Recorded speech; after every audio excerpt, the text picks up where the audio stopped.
si ya jajjaawo, si ya sengaawo, si ya mujjawo, si ya musajja muno, si ya musanjuwo. Kwata wansi wali okole share otambuza akatambi tona kyovaako blaza. Oyina option abantu 10 sharingirako mwenda ng'osharinga ku Facebook oba ku Messenger oba mu WhatsApp oba ku Twitter oba ku TikTok strictly ku YouTube nedda. Era buli akozesa videos engo zikosa ku YouTube manyika temwa streaming zedde kijja mujja kikwasako emikono ebirize sirekana namwe okutukole mu somanti kibeta corporate buli muntu abane great ku kintu kyabagenda okukola ne kyabayogedde. So go wenna mbamanyi era eddobozi no badde ngoli mute nga okola videos zo konfuka go bayita Keke TV tuli wa struggle oli musajja wa stage twakutegedde okola bufere ku social media ojjaka abantu sente it is a struggle ngozikola mbibyo channel z'abana basinga obulizo na waziwabira mu gosigaleko ngate okosa content ataliwo kati munange videos zino streaming ko kimanyi nti nakugana okosa videos zange toina right nayo kyagena maso zi streaming mbokubanga oli state agent no jachuulira very soon jachuulira. So mbagala nnyo bantu mwe bwenvaawo ngenda kusaba mpite president wa Kabaka Kyagulanyi Ssentamu mwonna wali omungambira je katambikano Mr President nkwetaga katambikano onkusaba nawo oli bakutaginge nsaba mpitira abakulembeze ba national platform ku buli mutendera gonna nsaba mpite Nyandi Yosoferi tibahabulwa mutabani we Didigi ompitire Salimu Sale ompitire Janet n'abasajja ba NRM bonna ba historicals basajja ba NRM bonna ba historicals abakyali maje namwe abaga umula nenga muri threat mbetaaga wano bwe mmalaawo okubayita abantu abo njagala tugende maaso n'akatambikano. Akatambikano ngenda kuandika omukyala gwe bayita Marijan Black gwe mbalete mumanyi nga mulabulabi yani jona bawaddeko ko ku kintu kyemwafunye kwa nze ne information entuufu. Bwe mmalaawo njagala mpite ba chapter leaders okusingira ddala bonna abali mu America abali e Canada abali mu Europe ba chapter leaders aba national platform bono obaka bwengendo bawa mugenda kumanya omulimu omutufu gwe mulina okukola. Kale nga bamaze basinya katono kamalo kuyisa wakalango kaba bange kali akalango kamu era kanchuka ke kalwa. Alright, abakulembeze ba national platform sako people power gwanga lya Bungereza bakutegeeza nti bagenda teekayo okwekalakasa ng'okwekalakasa kuno bagenda kwekalakasiza ku ssengejjero w'amawulire ga Bungereza kibayita BBC Broadcasting House Portland Paris London ku W1A Friday 27th of February 2026 time 11 a.m. up to 5 p.m. UK time. Themes: free all political prisoners in Uganda, ash sanctions human rights abusers. For more information about this demonstration, please contact the leaders of National Platform in UK at their official email and their telephone number. Official email is officialukpeoplepower@gmail.com. Telephone number +44 75 97 73 6065 for more information about this demonstration. Kale gwena mwana Uganda ali mu gwanga lya Bungereza tukutegeeza ntegena kubere kwekalakasa ngena kuzomoza 27 genda wekalakase ng'olwanira eddembe ly'eggwanga lyo na buli kimu nga bekirina okubeera tojjango okwo ebirabo jja kukwasaako ebiri. Alright, bwe mmala okuyisaawo akalango kabakama bange njala twala omukisa guno okwebaza mwenna bakomedi bakola emirimu ku social media okwogera abakomenti nga basharinga baba nnyo balira ddala mwenna world over bwe bali nnyo balira ddala. Bwe mmala obebaza njagala tugende butereevu nnyo ku security alert. Bwe mmala security alert mbayirewo information enjagala mumpite wano Mr. Okero yemu abere ku video eno ngira mumpite wano gwe bayita Sam Kaziwe akola ku CBS FM agayagala okuddamu okuyingira ebigere bya media nsereko bamuyita Sam Kabayita Professor Sam Kaziwe naye ajja ku video eno n'abantu b'emmengo bonna mbeetaaga kati tumala okuyisawo security alert zino then tuyoke tugende mu bwangu nga bwe buyina okuba. Alright, kamala okuyisawo security alert zino then tuyoke tugende mu maaso nga video buyina okuba. Okusookera ddala njala kuyisawo security alert zino abantu bazitegeere. 1, mu nkola eri sophisticated mu nkola ey'ekikugu ey'okujja Bannayuganda mwenna baganye okutegeera enkero ya Museveni ene security alert yammwe naddala mmwe abayina amaddu n'amaalo g'okuvuga emmotoka security alert zigenda kubeera 3 naye gwe wenna ng'oli mu Uganda ng'olina amaalo n'amaddu g'okuvuga emmotoka ng'emmotoka eba kutonedde ntonere omuli ab'amagye abanene abapoliisi bannaddiini n'abantu ba bulijjo be batonera emmotoka wuliriza bulungi nnyo Nyande Soferi ayina tageti z'abantu z'ayagala okujjawo before nga tannalayira oba nga amaze okulayira agenda bajjawo ati agenda bajjawo ng'ayita mu kudonating emmotoka zino yazireese nga ziva China zifaanana gavumenti ya V8 bwezityo agenda kuba bw'emmotoka zino bannaddiini bannabyabufuzi abamagye abanene abapoliisi yenna omuntu asaana okudonatingira emmotoka nga tamwagala agenda mu emmotoka wabula emmotoka zino mu esi yaazo n'ebizikwatako munda zonna ziri contaminated zirimu obutwa bagenda gikwa specifically ng'emmotoka eyo egenda okujjawo nkiddamu bagenda kudonatingira emmotoka eyo ng'emmotoka specifically egenda okujjawo eno program yawedde bagisayininze gwe kwata emmotoka gye bakuwadde ogivuge akatago bwe kanaakuba saluuti oba ekibumba ne kyekanga ne kyegaaya it's up to you fe tukugamba anti bagamba nti ogw'okulya bwe gwasawa mmese eyo security alert esooka eri mwenna mbategeezezza nti Amerika ze bagenda okuddamu okugaba zonna before okulayira bwe baba batuuseeyo mwenna mukitegere mukoza kamanyi ng'akoza n'owebbwa awo tuvuddewo eyo security alert esooka security alert ey'okubiri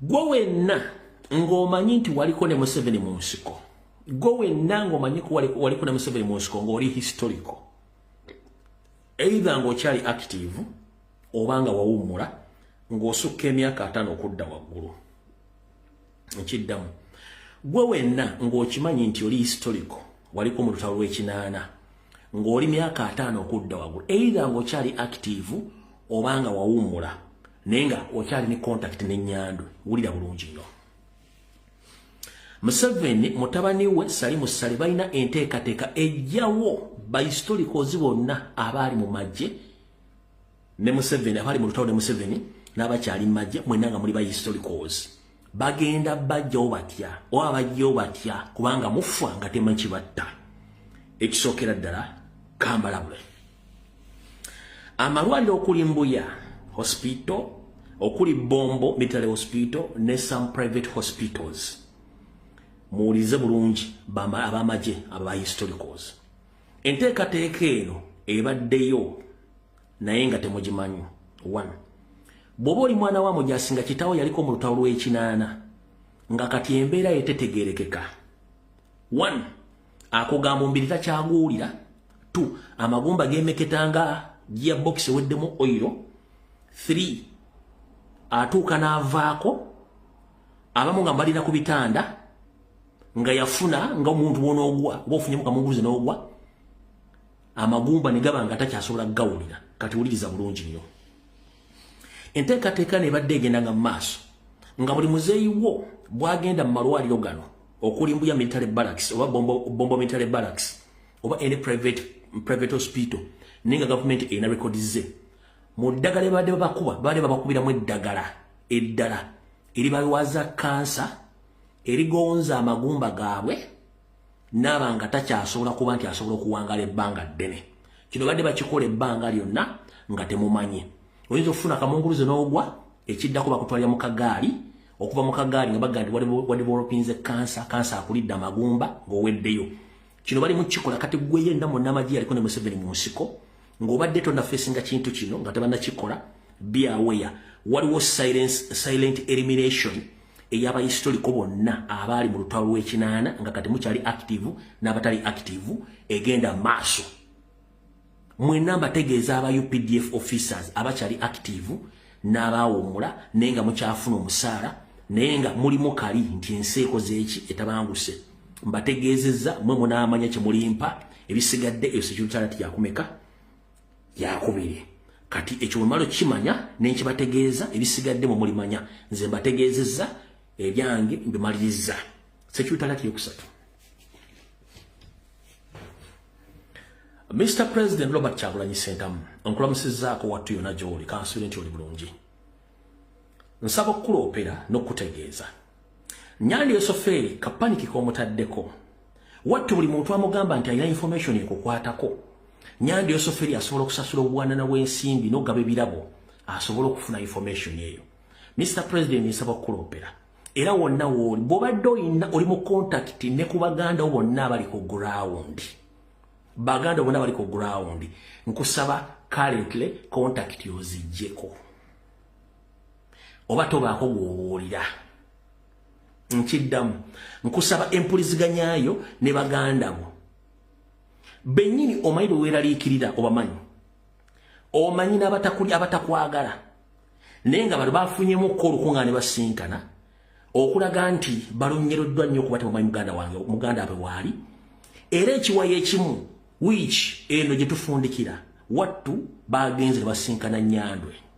Bagenze ne basinkana Nyandwe nga Nyandwe kyabaagala kumubuulira Kyagulanyi ali luddawa era zaakawo ki. Baganda bano bavuddeyo n'ebisawo bya ssente abamu bavuddeyo n'emmotoka. Nkiddamu. Baganda bavuddeyo ne ssente abamu bavuddeyo n'emmotoka. So njagadde okutegeeza Mr. President, whenever you are, be safe please.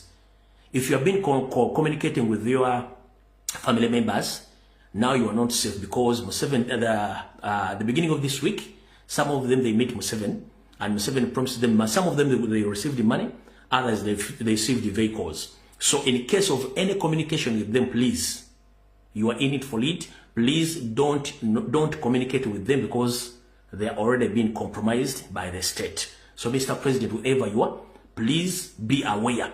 Baganda bo abamu bomanyi nti obeeraliikira n'abalabe nnyini wamanyi kuliko ekiwayi eky'eggomba. Of course ngenda kuliko ekiwayi ky'eggomba, kuliko n'ekiwayi ky'omanyi. Naye nga basinkanye Nyandi Esoferi kati nga boti Museveni y'ekyamanyi nti kwabo kuliko abamanyi w'oli oba basobola okufuna communication ne bawa Museveni communication nti oli wano. Then Museveni n'abawa ssente ze baagala. So kyekyo Mr. President onawo w'oli njagala kutegeeza communication yo between you and some of your family members gisaleko.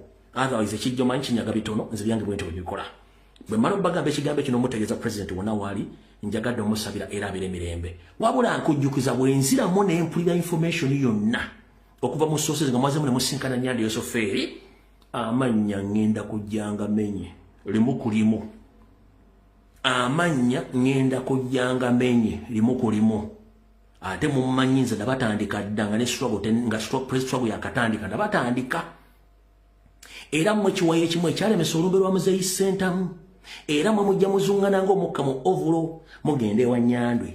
Ekyo kyo kibagambye we mubuuke mulina okubuuka ne mufuuka nkyesirikidde nja kujja amannya wano nga menye ebisigale munamanya kye munampa. Ne Mr. President wona w'oli empuliziganya ne baganda bamu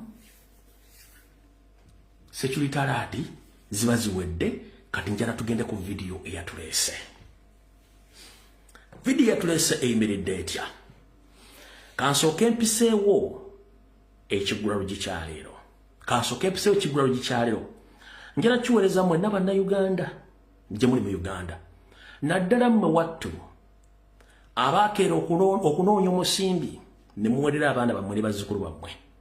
Mwe balinye mubalire ddala. Era mwe muyimirizaawo ekonome na buli kimu ekya Uganda. Naye bagamba nti akivaamu yakiyita ekyato. Kyekiggulalo gikyaleero. Akivaamu yakiyita ekyato. Musajja mukulu Ssaano Gamulengejja wasanya Kalu Charles Peter Mayiga afutubadde Mmengo. Bwe yabadde ng'ali mu kugulawo emisinde okutunda emijoozi ya bizinensi ye egy'amaze bagasa basajja Kabaka. Yakwatira ku tenjogeza n'agereegerera abataasoma mu Uganda n'abagamba mbu bo kye banoonya ate ye yasoma ne banne bakirina. Bw'atyo bwe yabagambe bataasoma. Naye nga ngenda okuzannya akatambi kano njala mugamba ekigambo kimu. Mukulu, bwe bakuwaana okudduka wattu ate toyitawo opangisa. Nyongera okugamba Mayiga nti akivaamu yatiyita ekyato. Okimanyi nti population y'Abaganda eri miliyoni 2+ naye almost miliyoni 15 simbugumyeko ze zibadde zisonda ettaffaali, ze zibadde zijja misinde, ze zibadde zijja ku matikira ga Ssaabasajja Kabaka.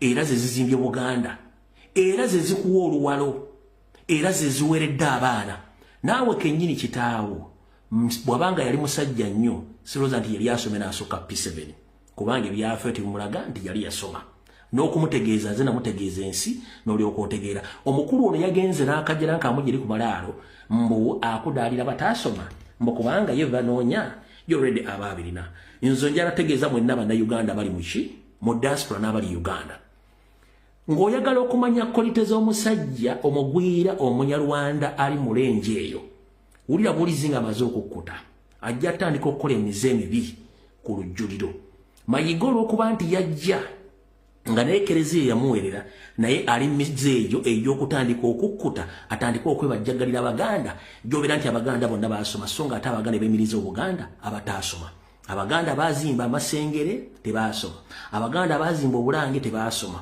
Abaganda bazimba olubiri lwa Mwanga tebaasoma Abaganda basoma akayanja ako tebaasoma na buli kimu kyoliko kyazimba bantu abataasoma wulira bigambo bye mu kigwalo gikyaleero then ndyoke mugambe nti mukulu bw'obanga odduka toyitanga wokola ki wopangisa ekigambo kiwayogedde kibi nnyo era tukivumirira yagambye bw'ati by'osoma okufuna nze byendense ennyimba mwali muzuulidde ezo omuntu atamanyi kusoma na kuwandiika talina lugendo bameka be basuuzizza bino eby'obululu olw'obutasoma temubawulidde bameka abalina ssente abali mu mbeera eyo singa otunuulira abantu abali yaddeyaddeko baasomako ataasomako atamanyi kusoma na kuwandiika tayinza na kulya bwami abantu era basinga okubonaabona beba bataasoma eyasoma bw'anaaba ali ku muwumbo ataasoma ng'ali ku kibego bwekiri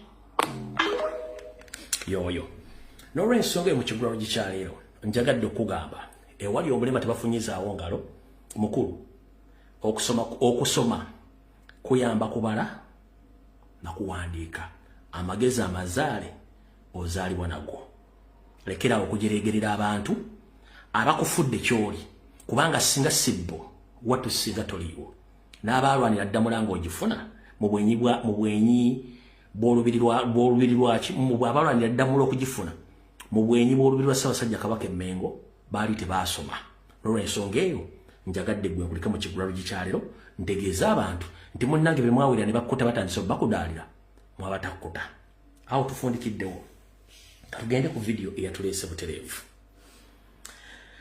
vidiyo eyatuleese butereevu njala kusooka kutegeeza simanyi kubanga wenzijidde ku mpewo mbadde sinafuna communication kula nti omwami ono afunyeeko ab'eŋŋanda ze vidiyo gye tutadde emisala bambi omwami omu abadde avagula bintu bye alla n'amujjula ku kkubo n'emmotoka nga nzibule naye tetutegedde bafunye abantu be so omuntu yenna nga omanyi omwami ono please nkusaba otegeeza ab'eŋŋanda okona emikwano nti omwami ono abadde avagula bintu akawulungutaake tasobodde kuddamu kavuga n'akoma mu mbeera eyo n'afiira ku kkubo yono wano omwami oyo yafudde afiiridde wano nga zeggula bintu ku katale yabadde ali mu kuteeka bintu bye mu mmotoka n'anogoka n'afa ekyalo bakiyita bulamu naye tewali amanyi kyabadde emmotoka ye yeeyo wabeera wamumanyi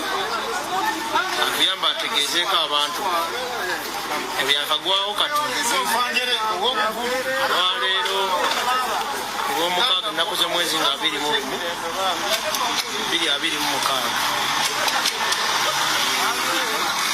sawa ndowooza ziringa mukaaga kitundu bako 7 kati byebiri eno naye nga mawulire si malungi nasinga wabeerawo omuntu yenna amumanyi akuyamba ategeezeeko ab'eŋŋanda ze. Alright.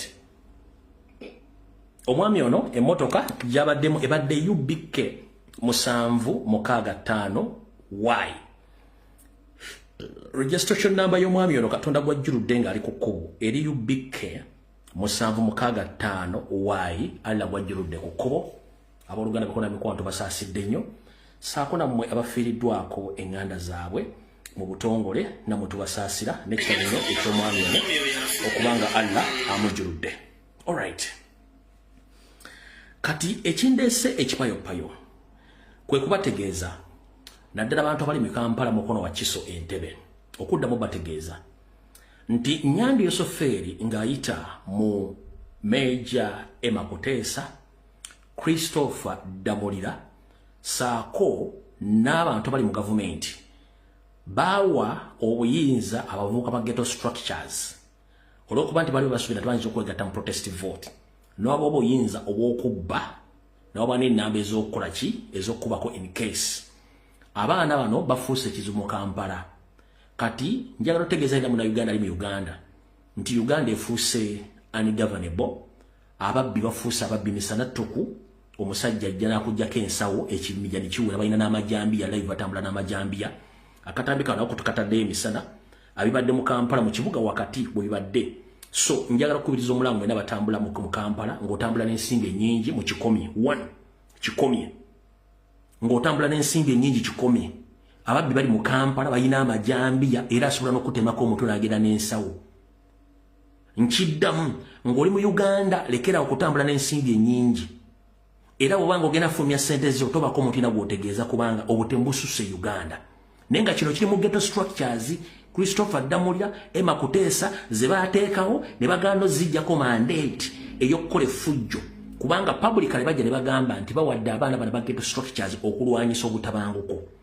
Wabula ate tebaabasasula ssente kati abaana batandise okwewengeza naye nga bawengeza mu nkola ey'obutemu. Tebannava bo bennyini ku disowning abaana bano babagamba nti kimwakola obuyinza twabaggyeko kubanga bakitya.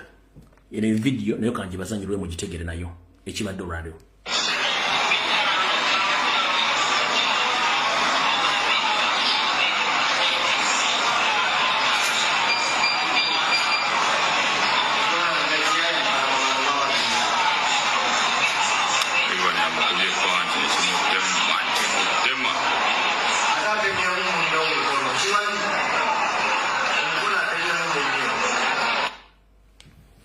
Omwami afulibye mu dduuka ng'aweesa ensawo kulimu ssente ne bamugoberera ne bagimuggyako bamukuba n'emisambagere ne bakomawo. Ndowooza abadde omuzira kisayagala okutaasa ye omukonti tumanyi baagusigaza batagusigazizza. Eno video njagala ogyetegereze bulungi again.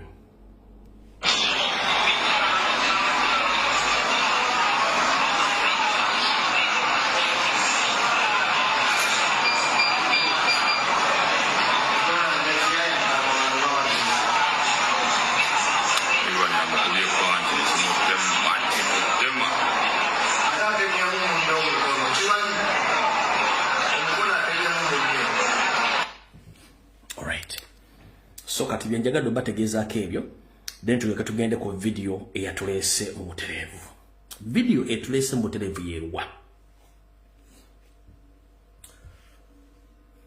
Mr. President Robert Kyagulanyi Ssentamu abakulembeze ba National Platform Bannayuganda mwenna mu nsi yonna video gyendeese muyinza okukaba ku maziga naye ng'ate ebintu bino batononya babitegeera.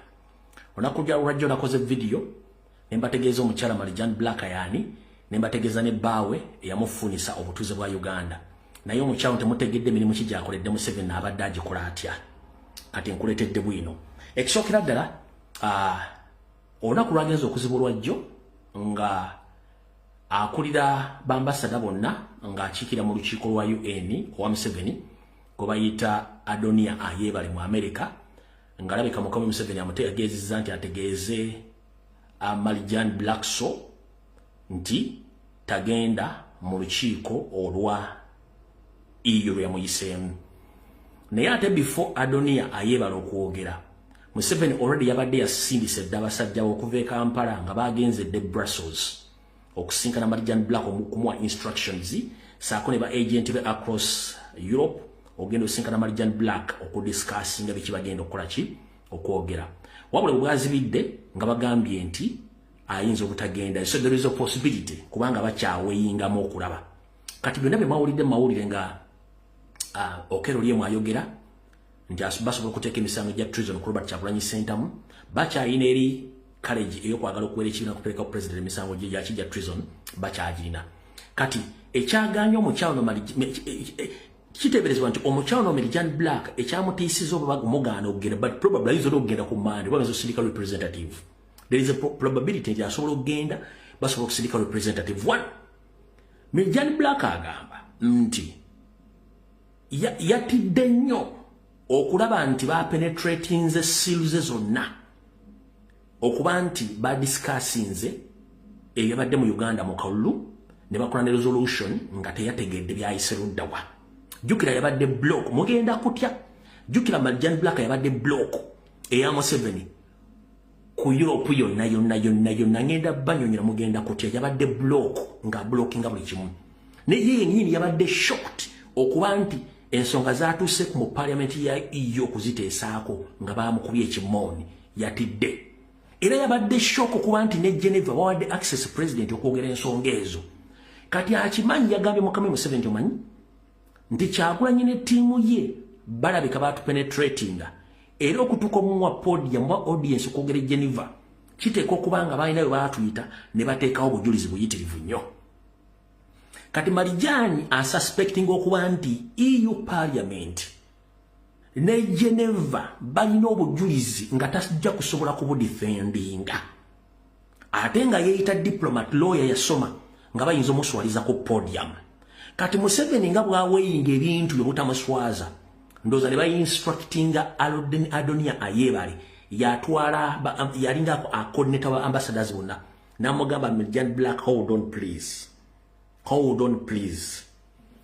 Nga ate Museveni tali seteni ani owa Nuupu agenda okubeera mu lukiiko lwa EU olwabiri mu 3 ku Mandi nga tali seteni ani nekimutiisa. Kati bwe kyamutiisizaamu ne bakola eggulire lino kubanga baasose gamba nti tebina makulu. Baasose gamba tebina makulu era tebina kibisobola kukola ki era abazungu tebalina makulu era Kyagulanyi yesibye ku bazungu wololololo. Kati ngenda basomesa mugenda tegere kisookera ddala buli obakanjala bosindikira omwami gwe bayita Sam Kazibwe ng'okola ku CBS FM. Buli obakanjala bukutuukeko. Sam Kazibwe oli musajja Muganda. Tukimanyi nti wandibadde oli lecturer oba professor mu ssettendekero n'asomesa amawulire mu ggwanga Uganda. Oba wandibadde consultant so si presenter ku CB wandibadde oli consultant oba lecturer so si presenter. Kubanga emenga ogwosingawo ebitabo naye bagenda Mayiga abe Mukiibi Kawaya bagenda kwonoona image n'ekifaananyi kyo nga bakuwa ebintu ebyokwogera ng'odifendinga Museveni government ye ng'atogezaako okuteeka wansi Kyagulanyi. Sizze mu bubi wabula nkugamba muganda wange Sam Kazibwe. Manyi Mayiga yakuwa instructions Kawaya mwe yakuwa instructions saako ne Abe Mukiibi okutandika okudiffusinga n'okudimininga national platform saako ne Bobi Wine. That is wrong. Masters gye wasoma wagisomera mu bazungu waki tewagisomera Kampala. Sam Kazibwe okimanyi bulungi nnyo nti ekikola politics wa Africa abazungu bakirinako 60%. Wabudde nti ebya Kyagulanyi byagenza abazungu tebitulina makulu. Let me ask one thing. Master wagisomera wasimba zungu.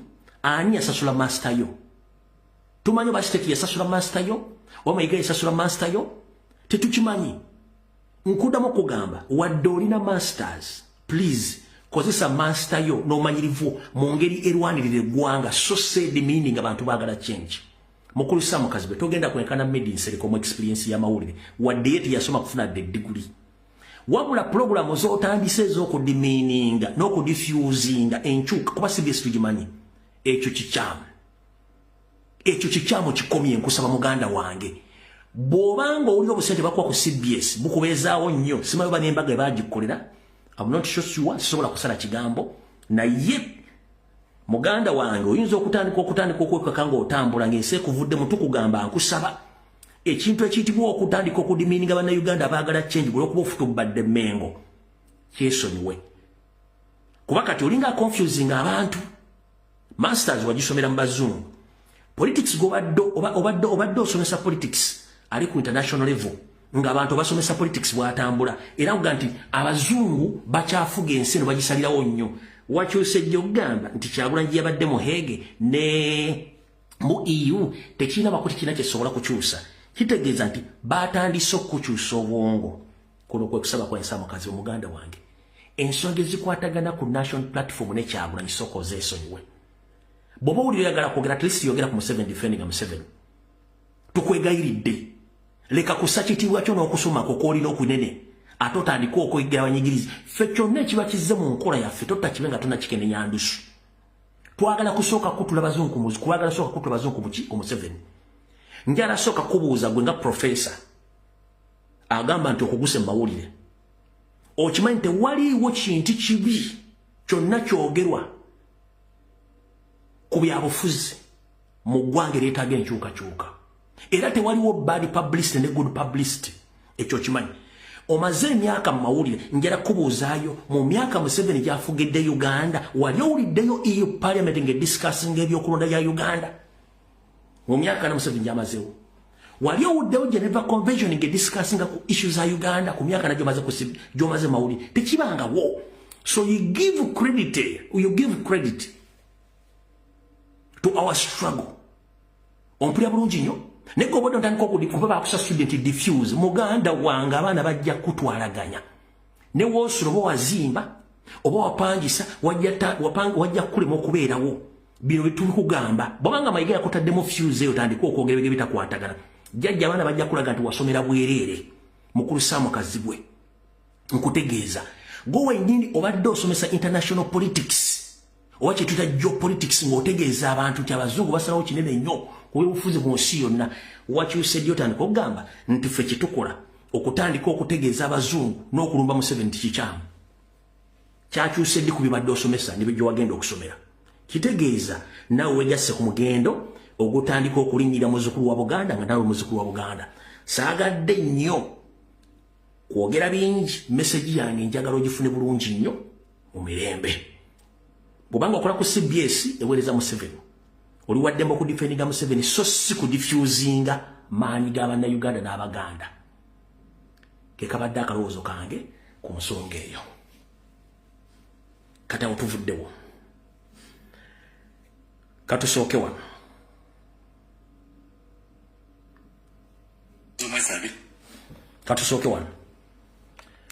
ebyabaddewo mu Geneva Convention ebyabaddewo mu EU Parliament ne bayisa resolution ne bayita ambassador wa Uganda otobadde information ogenda obawa information oluvannyuma ne bagamba tebagenda kukola ki tebagenda kusindika embaka waabwe which is okay kansooke mbazanyire video zino muziwulire bulungi nnyo njala tukwate video eno mpolampola wuliriza bulungi nnyo omwezi gwa January 2026 okuva mu parliament ey'omukago gwa Bulaaya oba guyite European Union ogutula mu kibuga Brussels ekya Belgium kyasaba gavumenti ya kuno okwanukula ku kwemulugunya okwatwalibwayo Kyagulanyi Ssentamu Robert nga Kyagulanyi yakyessa ku gavumenti ya kuno nti etulugunya bannabyabufuzi abagivuganya olukangaga lw'ebyokuteesebwako ku bbalaza mu palamenti ya Bulaaya ambasada wa Uganda mu mukago gwa Bulaaya Marjam Blackso yalina okusooka mu ddiiro ku ddeka alondoola ebyokulonda mu mukago gwa African Union COMESA ne IGAD nga bonna boogera ku byava mu kalulu ke twakamaliriza kyokka gavumenti ya kuno egamba nti kikafuuwe okulabikako mu lutuula lwa palamenti luno era omuwandiisi wa minisitule ey'amawanga g'ebweru Vincent Bagire Waiswa bw'otumutuukiridde ku lukomo lw'essimu ategeezezza nti gavumenti si yakukiikirirwa bagamba ambasada wa Uganda tajja kugenda abo bali mu kusaaga na kwekangabiriza kubanga eggwanga lirina right weraba nga ambasada alemereddwa okukola ekyamutwaza basobola omulangira nti takyetaagibwa mu nsi eyo binazibwa eggwanga lisindike gwe balowooza nti anaagondera amateeka g'ensi yonna munnamateeka era munna NUP George Musasa agamba nti singa gavumenti tekiikirirwa mu buntu waakiri baanukule mu buwandiike babayise boogere si samuzi kuba eri parliament si kooti naye babayise era nga babayita olaba bayita ne bagenda ne mu conference obuteekeddwa zi NGO ate kakati olwo eno parliament gavumenti ya kuno okuyitibwa kyaddiridde Kyagulanyi Ssentamu Robert okwemulugunya e Geneva mu lutuula lw'eddembe ly'obuntu n'okusereba mu kwegazanyiza mu kisaawe ky'ebyobufuzi mu kulonda kwe twakamaliriza wabula NRM naye yanukudde ku nsonga eno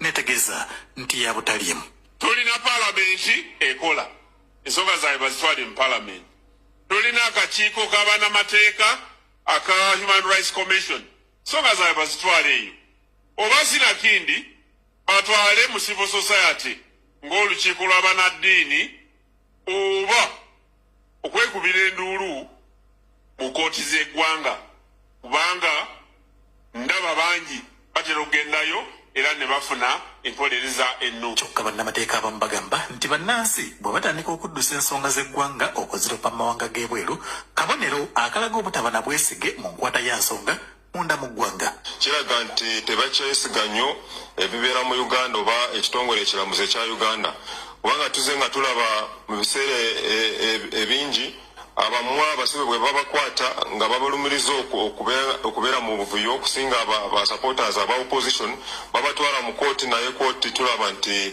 tezisobodde okuwulira egyo emisango mu bwangu nebasalira emisango oba nebata. Kati n'olwekyo omuntu abeera mu opposition aba atya nnyo nti ayinza obutafuna obwenkanya mu kooti zino ezaffe eza Uganda. Anakiikirira NUP mu lutuula lwa palamenti luno naye tannamanyika obanga kyaddaaki. Kyagulanyi Ssentamu Robert, pulezidenti w'ekibiina kino, anaakoma okuwulira ku nsiko ne yeeyoleka okubeerayo mu buntu oba anaakiikirirwa abantu abalala. Abakulu mu kibiina bwe tubabuuzizza ku nsonga eno bwe bati bwe batwanukudde. Tetwagala tusaba okulula ekintu kyonna bannayuganda balinde balabe. Kyemmanyi kijja kubaayo omuntu ku lwa NUP ateeka ensonga za NUP ku mmeeza. Walugembe Josephat. Right. Bwe zityo ensonga bwe zatambudde. Naye kati ewali okulya n'okukomba essowaani weewano. Nababuulidde omukyala Mirjan Blackso ngenda babuulya information emukwatako, wabula buli omu tuulakakkana recording akatambikano. Nabalaze bbaawe nembawa buli kimu, naye nga nze bulijjo nsooka kuwa information nenkuwerako n'obujulizi ngenda okuwa reference evudde mu nze wattu nga buli kimu kitambudde bulungi nnyo. Kati mu kusookera ddala njagala nsooke ndowooza nsooke Mirjan Black yennyini mu bigambo bye mubadde temuwuliranga ddoboozi lye. Njagala nsooke Mirjan Black yennyini mu bigambo bye, wabula Mirjan Black so yennyini aludde mu sisitimu ya Nyando Yosoferi. Nyando Yosoferi agamba nti Kyagulanyi wakyakolaga n'abazungu ogenda kwewuunya ani yeetaaga abazungu n'okusinga Kyagulanyi. Omukyala ono erinnya limulya Mirjan Black so mukyala mudaaki, naye olw'okuba nti yayingira mu Uganda mu myaka gy'ekinaana nga Museveni n'akabinja kaakaabayeekera, baali tebayina muntu asobola bakuutira kadingidi ku international level okuba connectinga ku international media okubeera recognized mu gavumenti z'abazungu, era nga baali tebayina baali balina mu gavumenti nga bakola emirimu egyo mu gavumenti naye nga tebamanyi kintu kye bayita nti omuntu yenna asobola okusaba asylum mu ggwanga eddala n'aba nga akuumiddwa ng'ebiseera bye tebakimanyi kisobola okubeerawo. Ani yakola ebintu bino byonna okuddusa abakungu ba Museveni bonna global wide yabaddusa yali mukyalo ono Mirjan Black bwe yali ng'akyakola mu kitongole ekya US ekitongole ekya UN ekikwasaganya ba refugee ng'ettabi lyakyo ebiseera bye yakola ekyalinga mu ggwanga lyaki mu ggwanga lya Kenya. Omukyalo ono ye yatambuza yafuna Museveni empapula ezimutambuza eza refugee eza asylum Geneti n'afuna Muhoozi n'afuna Lwakano Lugunda amama Mbabazi bonna nga bamanyi omukyalo ono yakola pepa aka myaka gy'ekinaana. Ompulya bulungi nnyo. Kati nga tetunnagendayo kansooke ndikuvire ku ntono. Omukyalo balina amannya abiri ge bamuyita mu deep state. Erinnya erisooka bamuyita Fixer. Era wabazze mu state tebamuyita Mirjan Black so bamuyita Fixer. Mwenna ekigambo Fixer mukimanyi ye muntu atetenkanya ensonga ne banga ebadde egenda kulema ye asobola okutetenkanya ensonga eyo. Eryo erinnya erisooka lyamuyita Fixer. Erinnya eryoku bamuyita Black Widow. Erinnya eryokuli bamuyita Black Widow ge mannya ga mwenna wawudova mbadde temugamanyi. Manyi kuno Nyando kwali, Geneti kwali, mwenna ba ina mukwe bali. Amannya agali mu secret papers agekya amagono mukyala bamuyita Black Widow, bamuyita Fixer. kati ekyamutumisa Black Widow mwenna abeera ku mitimbagano gino abasoma ebyafaayo by'ebisolo ebyebiwuka. Black Widow nabbobi, kika kya nabbobi kisangibwa mu bibira bya Amerika eyo naddala mu Brazil. Black Widow eno nabbobi yo bwe tebera nnyo mu bikolwa bya mukwano. Black Widow ono oba nabbobi ono mu butonde bwe bw'abanga ayagala okuzaala asisinkana omusajja omulundi gumu ng'awulidde ayagala kuzaala. Bw'asinkana omusajja oyo, omusajja olumala okumwebigika n'amala okumwebigika bulungi nnyo obugoma n'amala okuba obugoma, Black Widow yennyini olw'okuba alina obujja bungi amaliriza ng'assa omusajja oyo mu ddakiika yennyini amwetugira n'asigala ng'abaana be bagenda okuzaala tebalina ba step mother balala kubanga bakimanyi nti oli omusajja ajja kujja yagala bakazi abalala nti bwekito bwe kiri mu science bw'osoma spider gye bayita Black Widow nti omuntu spider bwe mala okufuna olubuto ku musajja oyo alifunisa olubuto emuttirawo immediate effect yo neesigana lubuto lwayo na bwana bwayo ng'omusajja taliiwo. Kati kyekyamugezesa ku Black Widow eyo lyerinnya kati afixinze ebizibu bya Museveni okuva mu 80s up to date nga temunnamutegeera. Kati olwaliro nze mwasa agamanya gali agafixa ne Black Widow mba temugamanyi manyi kati Museveni atidde. Era ekyamutumisa Black Widow tayagala muntu yenna kabeere muzungu munne kabeere ani mb'oyogera ku Museveni kimuyisa bubi era takyagalanga nako. Kyekyamutumisa Black Widow tayagala muntu yenna ayogera ku Museveni ne saako ye yonna. Kitegeeza nti akolanga nabbubi eri Black Widow nti tayagala ye abasigadde bonna ye olwamala okutuuka abasigadde bonna n'abazikiza n'abanga yedifengira Museveni n'akakondi kaabwe. Kyekyamutumisa Black Widow. Saagala kwogera bingi nga temunnafuna ddoboozi lye mu bigambo bye nga yeeyogerera. Then tusimbule video.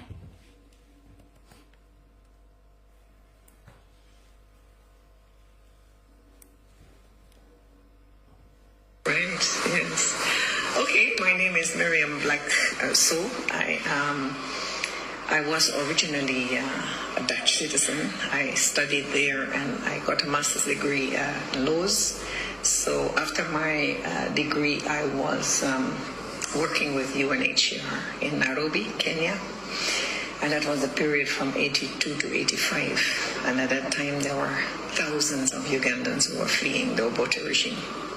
And that is how I got to learn the national resistance movement, its leaders, many of whom were in Nairobi as refugees. Some of them recognized, others are not.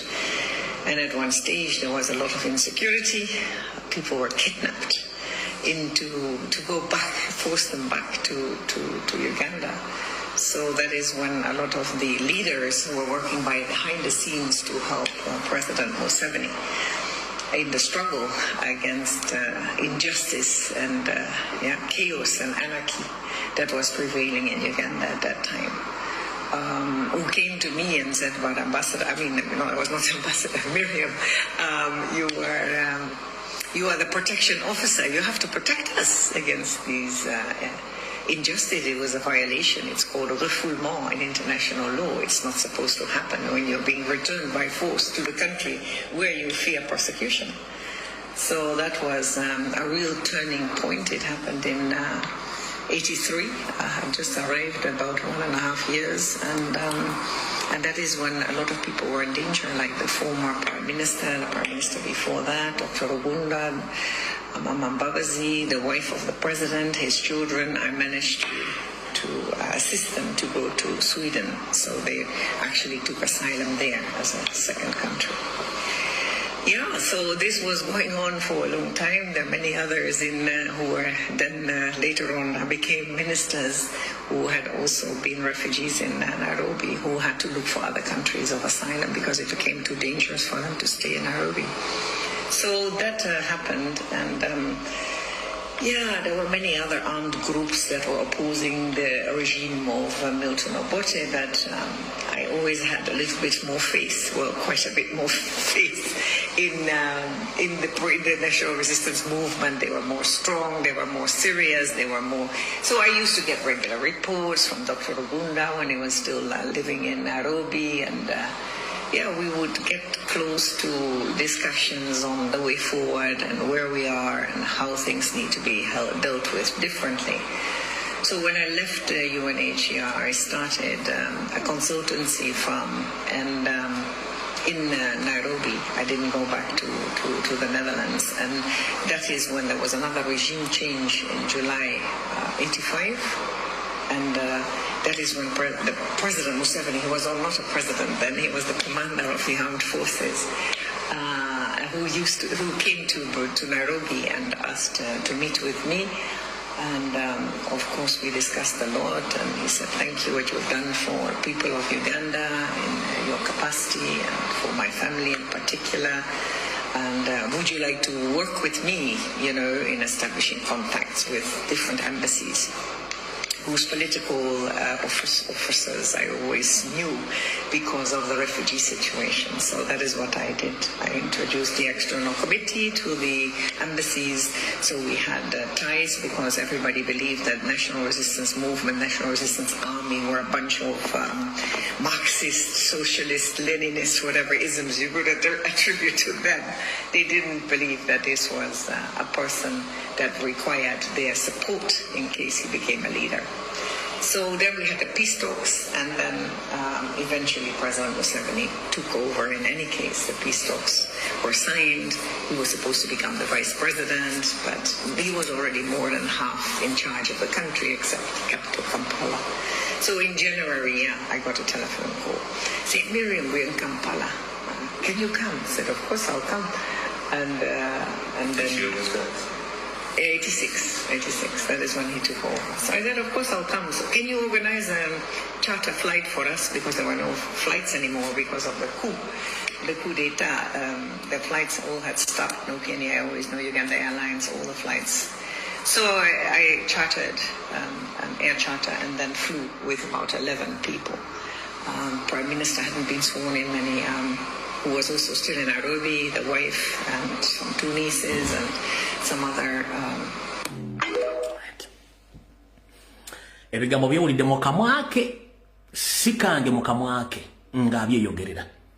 Kati bw'osanga emboodooli ya National Advance Movement oba National Rwandese Movement, lwaki Kyagulanyi abaana be abajjawo, lwaki Kyagulanyi tali mu Uganda? Museveni, ono mukyala yayamba Museveni okufulumya famire yonna ogitwala Sweden. Naye kennyini okufuna empapula. Buli gwomanyi yenna wa NRM yafuna empapula ezamufuula refugee basayira musiika nga bayita mukyala Mirjan Black. Kati bw'omala okulya ebigo by'omukyala oyo mu makamu ake ng'akonfesinga bye yakola, kati ngenda baleetera dda telinini gw'abadde akola, mugenda kutya. Naye olw'okuba nti nze information sigifulumya bw'omu, waliwo mwana muwala eyafulumiza part of the information. Akatambi ako katambudde ku social media. Wawula katambudde nga temunafuna information, oba kye tuyita okwongereza ku information eyo. Njagala nzanya akatambi k'omwana muwala ono, nange ngendo bongereza ku information gy'ataabawadde nga mutegedde kiki ekizibu kya Uganda kibadde ki era baani abakibaddemu. Mwana muwala yono njala mu recording video eno abakulembeze ba national platform ba chapter leaders mwenna bulijjo mubuuza ani yaddusa Museveni, ani yaddusa Janet, ani yaddusa Muhoozi, ani yaddusa Ngorakano Rugunda, bonna ani yabaddusa okufuna asylum ono Marijane Black. Kati njagala kuwa chance mwana muwala ono mu dakiika 6 abannyonnyole then mbawe additional information mugenda kutya. Ayagala okumanya ono omukyala Miriam Black Soap, ambassador wa Uganda mu Brussels, mu Belgium ne Netherlands. Eno video iyo ono omukyala abatamumanyi mukyala mudaaki wadde nga kati muna Uganda ajjudde after denouncing her citizenship mu 2003. Eyaddaaki n'afuuka fully citizen of Uganda. Ono mchala munamateeka mukuketivu. Era ono mchala during 1980s yalinga best mu Nairobi ng'akola n'ekitongole kya UN nga be bayambako ba refugees by then mu ntalo ezalinga mu East Africa naddala ezalinga mu Uganda nga Museveni bali mu nsiko. Era ono mchala ye yalinga ayambako Janet okumuwa emmere n'okumukweka e Nairobi. Ono mchala yakwekanga ba associates ba Museveni ne Museveni kenyini. So relationship yono omuchala ne Museveni evira ddala mu 1980s. Museveni we bawangula olutalo n'afuuka president wa Uganda mu 1986. Ono mchala yava Nairobi n'ajja Uganda n'atandika okukola emirimu gye ejja consultancy n'ebirala mu butongole. 2023 ono omuchala Museveni yamu appointing okufuuka ambassador wa Uganda mu Netherlands ne Belgium n'okwasaganya ensonga za Uganda mu EU. Omulimu gwaludde ng'akola okuvira ddala 2003. Era we bamu appointinga ku position yeyo n'adenouncinga citizenship ye eya Netherlands n'afuuka omutuuze we Uganda fully. Ono omukyala Museveni yali yateekateeka dda. Era Bannayuganda twebaze nnyo Robert Kyagulanyi Ssentamu eyazze n'atugulawo amaaso. Bino byonna ffe nga bannansi abasinga twali tetubimanyi nga tetubiwa attention. Twali tetumanyi na kumanya nambe singa ordinary citizens Bannayuganda babadde tebakimanyi na kukimanya nti no ambassador waabwe owa Belgium ne Netherlands mukyala muzungu. Ono omukyala azanyira nnyo Museveni empiki ng'era amubikirira nnyo kubanga yamurepresentinga mu buli kintu kyonna mu International Criminal Court, mu UN, mu EU, buli wamu yamurepresentinga. Mulimu gwe kuwolereza Museveni, kubikirira ebikolobero bya Museveni n'ebirala n'okumulobingira gye emirimu gy'emitongole gyakola okufuna aba-partners, aba-trade, investment, tourism, ebyo bwe bityo. So gavumenti ya Museveni yali yeteekateeka ng'oggyeko okuteekateeka fake opposition. Ono omusajja yali yeetegekera dda internationally nga tolina woyinza kuyita kumukuba. Bannayuganda musabire nnyo His Excellency Robert Kyagulanyi Ssentamu. Kyatutuusizaako omuntu yenna akyalina doubt nti enkyukakyuka egenda kujja Uganda ke kaseera otandika okuba n'essuubi. Ono omukyala bamuyise ku Mande agenda abitebye kuba bulijjo byagamba abakungu mu EU balaba ng'ate si bye bituufu. Bagenda musoyasoya kajjogijogi w'ebibuuzo. Agenda kubeerayo nga representinga government ya Museveni. Naffe tugenda kubeera ne ba representatives baffe okuva mu NUP. Hopefully Joel Ssenyonyi anaabeerako because I like how he does his submissions. Bye bitonotono ebikwata ku ono Miriam Blackso. Museveni yali yazimba ekintu kye. Era senga sikujja kwa His Excellency Robert Kyagulanyi Ssentamu tewali muntu yenna abadde agenda okusobola okulwanyisa Museveni. Both ewaka, regionally ne internationally. Yali yaluka ekintu kye. Kyovula tubadde nga ne muloopa emisango mu ICC nga tegitambula lwa mukyalo oyo. Alright. Njagadde nsoose kuwa mukyala yennyini bwe tugenda okwogerako mu bigambo bye mbiwulidde nenkuwa reference ya comrade ono ng'akuwa part of the information. Kati ngenda kuwa information ogenda kukwata ku mutwe kati mbutongole akatambi kavudde kwanjula katandise.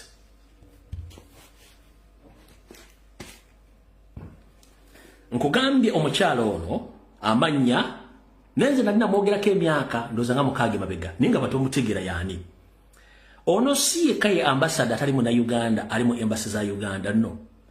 Atwale bendebendo lya Bungereza lyonna mwala wa Madivan mummanyi bulungi mukyala muyindi. Saudi Arabia bali omulaba na Uganda ate abakola mu office wona bagwira n'ensendera zonna abanyarwanda beetolegwa batola wa olova nga batekinga embassy za Uganda sago simawulire mwe mbadde mu kimanyu kati tutandise amanya gembadde temmanyi nga basomesezza mbagambi bamuyita Black Widow. Tayagala muntu yenna asemberera Museveni ne ba associate be bonna. Fixa buli kintu kyonna ekiganye ono Black Widow yabadde akikola, both local and international. Gali agamba Jan Black so gemanya gemanyi kubanga ya ambassador 1 nga tusimbula akagaali kano mukawulirize bulungi nnyo. Omukyalo ono yajja mu Uganda n'afumbirwa omwami gwe nabagambye Dr. Ronald Bata. Njagala kosoka kola maka small clarification. Jobe nakoze video nabagambye nti Bosa ava Maserengeta, Dr. Ronald Bata ava Maserengeta nedda. Waliwo okomredi omu yakolanga ne Dr. Ronald Bata. Yangambye no, Dr. Ronald Bata yali ava mu bitundu by'amambuka we yali ava. So kitegeza Dr. Ronald Bata yali musajja nga ava mu bitundu by'amambuka wakati awo nga toto kali mambuka nenga wao. So si nti wa Maserengeta nti wa Kabano, no, yali musajja muki musajja muna Uganda. Ekifaananyi nakibalaze bulungi nnyo ekya Dr. Ronald Bata kankibadde mu nkibalage bulungi nnyo abatasobodde kiraba nakulwajjo yoyo Dr. Ronald Bata era kankibaddizeeko eno mukire bulungi nnyo yoyo Dr. Ronald Bata eyawasa omukyalo Marjan Black era eyamufunisa obutuuze mu Uganda alyoke akole emirimu gye. Ndowooza bw'osoma wano njagala kuwa ekifaananyi kino bulungi nnyo okyosomere mu ango endala. Saagala nnyo kwa information nga sikuwadde reference weerabireko weesomere bulungi nnyo. Ndowooza reference eno osobola ogikuba screenshot bulungi nnyo. Njagala ogikube screenshot nkuwa information ekulako ne evidence. Njagala muŋŋambe nimaze okuba screenshot eya information yono bawa Dr. eya Marjan Black. So Fixer oba Black Widow mugimaze ogikuba screenshot. Alright. Yeke nyini ng'omukyala ebifaananyi mwabire bulungi nnyo. Yono wano mu myaka gye gino egikaddiye. Yoya mu myaka gye egikaddiye naye nga gwolaba yajja mwana muto nga yasoma international law yoyaawo nga bali ne Nyandi Yosoferi tibahabulwa. Kati njagala tutandika akatambi bulungi nnyo buli kimu amaze okifuna. Bwe mmala okufuna information eyo kati akatambi katambise. Omukyalo oyo yajja mu Uganda myaka gy'ekina na information yamugifunye mu biseera ekibinja ky'abayeekera ekya National Resistance Army nga kiri mu kulwana, wabula nga tekirina muntu yenna asobola kikuutira kadingide ku international level wadde kisakira amawulire gonna oba okutegeeza abazungu nti ono Museveni bw'ali ekibinja kiriwo ekiti balwanyisa kino bakola bwe bati nga ne famire zaabwe tezirina muntu asobola zisabira mpapula ziziddusa kuva mu nsi ezo okuva mu Uganda kudda mu nsi ki ndala. Omukyalo ono yali akola mu kitongole ekyo najja natandika okukola omulimu ogwo. Olya bulungi nnyo nagukola bulungi nnyo. Kati omukyalo nga bange tayagala kintu kyonna kikwata ku Museveni wadde abantu be kino abantu mwebuuza omuzungu alekawo atya Dutch citizenship n'afuuka munna Uganda.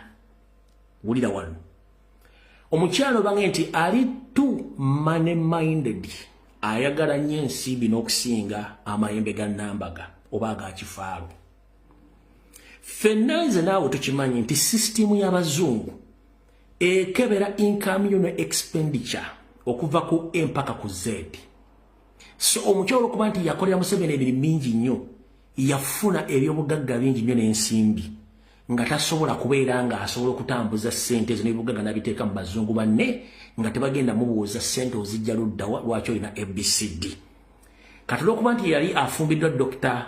Ronald Bata ate ng'akoledde Museveni emirimu mingi nga ssente ayina ezitotogana ng'obuloolo nga ne security alina okuba nga ligimuwa eri, n'asalawo okukuuma ebyobugagga bye mu Uganda nga tejjajja mubuuza waba ndi zino ssente ozijjawa oga nti wannyo wamu eyo mulingiza nnyo eno nina obutuuze, n'asalawo obutuuze bwa Budaaki n'abusazaamu n'afuuka munna-Uganda era munna-Uganda mu mateeka.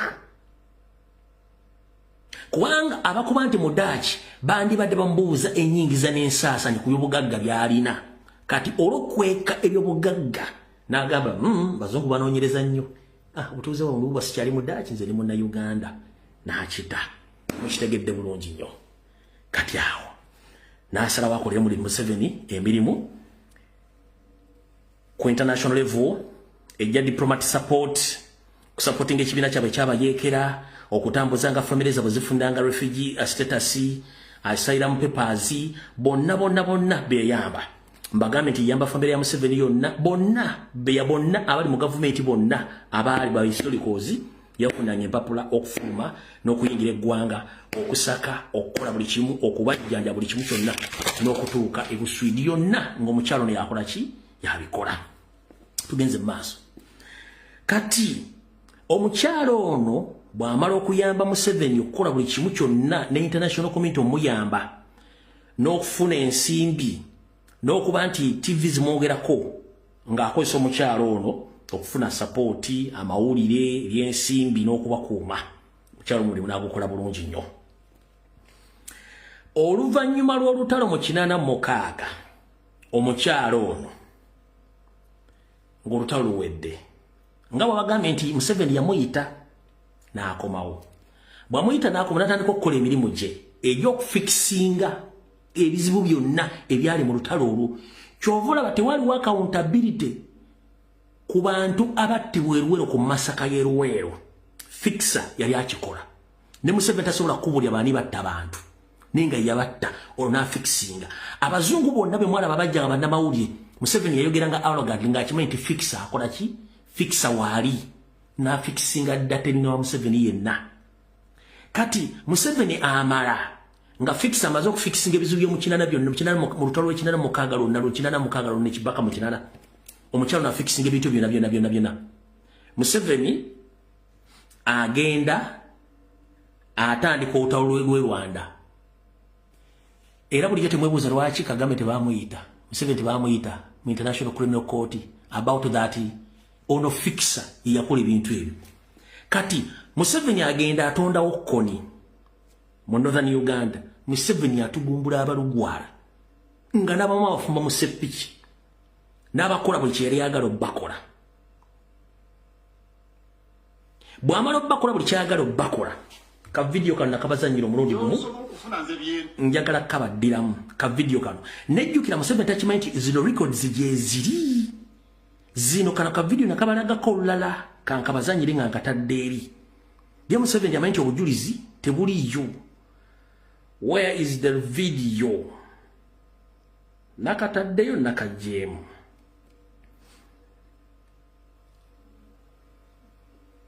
katambi kaluwako saka uploadinze kweri nga bakankoze bubi nnyo oba nakajjeemu Museveni ng'oba oli mulogo nnyo nonno tosobola kuwona kaakano kati akatambi kano kengenda obbazanyira ono byonna yabijjawo kano akatambi kano kengenda obbazanyira kano nakabazanyirako dda kano world with propaganda and TV teams access to investigate the appalling human rights record of the National Resistance Army in northern and eastern Uganda.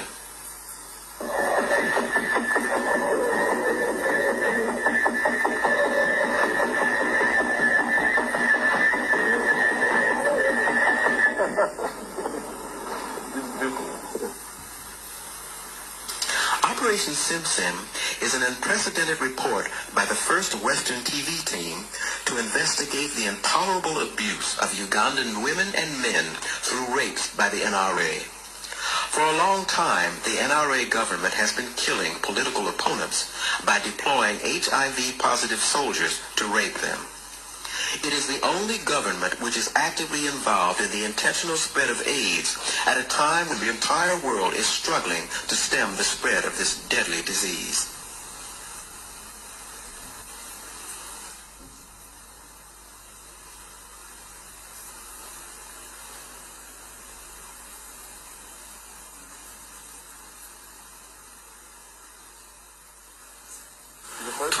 People by the turn of the century. In the East African state of Uganda. All right. Akatambi ako nakabazanyirako dda ebikolobero ebyakolwa mu Northern Uganda. Museveni bwamala okukola ebikolwa byonna mu Northern Uganda ngasse n'atugumbula n'asiga abantu obulwadde ayita Marijani Black so fixa oba Black Widow bwamuyita batandika kyebayita wulira bwamuyita nga Museveni akitegedde nti bigenda muzaalira maka ebyazaalira ku nsiko mutalo mambuka kyovola ba Nobert Mao musajja mubi nnyo alinganga enjalero mekiro y'omu kuba obujulizi nti Museveni yatta abantu bomambuka naye obujulizi bwe bwakomawa lwaki yasirika lwaki kati akolera Museveni byonna Museveni yamanya nti bigenda mulinkinga kubanga abantu balina obujulizi nti Museveni yekkoni yatta abantu Museveni asalawo ye kennyini ayimiriza olutalo olwo bw'amala odduyimiriza ateekawo kyebayita trust funds for LRA victims yateekawo ensawo n'ensimbi ez'abantu twagula olutalo mu mambuka ga Uganda abajjukira obulungi sente ezo UN yamuwa sente America yamuwa sente naye nezeyajja mu gavumenti sente ezo baziyitanga trust fund for LRA victims bw'ateekawo trust fund yeeyo eyali agikulira yali mukyalo ono Marijani Black so fixa the Black Widow nga yasayininga ku ani ayina okufuna n'atalina kufuna Black Widow yakola omulimu guno wammanga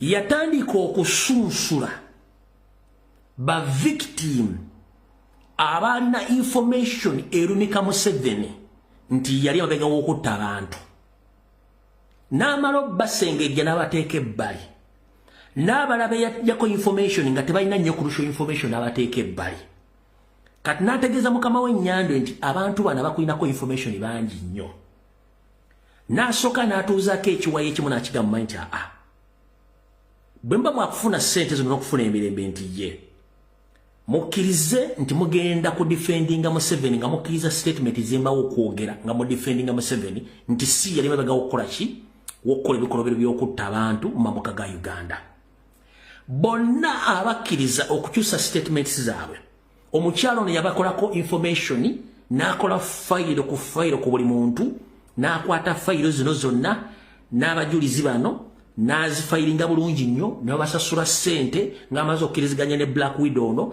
ne Museveni ne bakwata fayiro zino ne bazitwala Hague oba mu International Criminal Court omusango guli gwe muwulira nti tegulina egulumira Museveni nga buli aliyo alumika koni naye nga omukyalo ono yakuŋŋaanya abantu bonna abalina obujulizi abo abaagaana okukkiriziganya n'ensaba ya Marijani Black oba ya Museveni bonna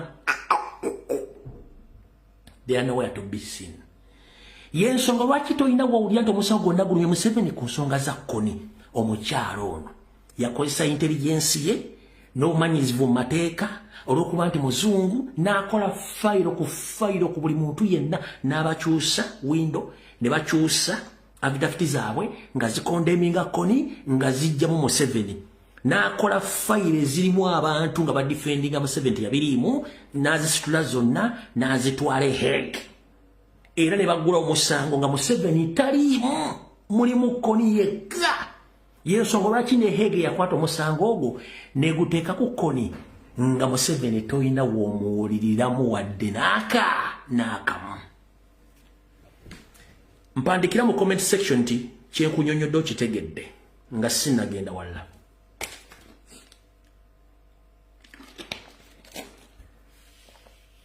mpandikira mu comment section nti kyenkunyonyodde okitegedde tulyoke tugende ku nsonga endala ku step eddako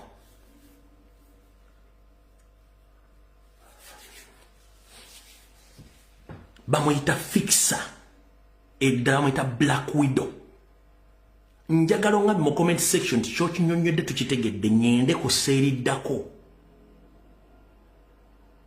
oyo omu nze siva ku nsonga ng'omutannagitegeera njagala ngende ku step eddako ng'otegedde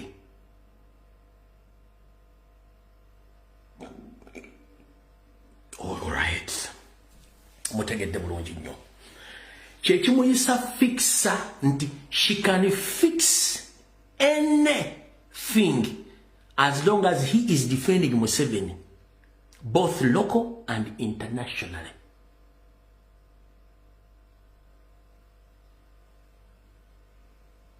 Yensonga lwaki Mao teyaddamu kukola statement yonna.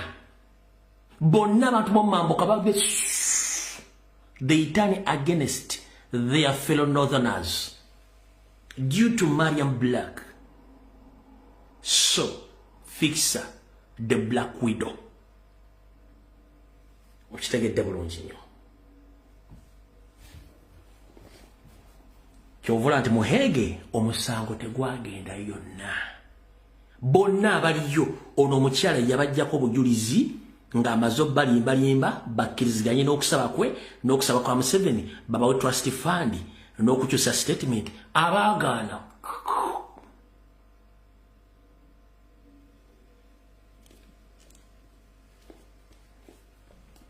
Tugenze maaso.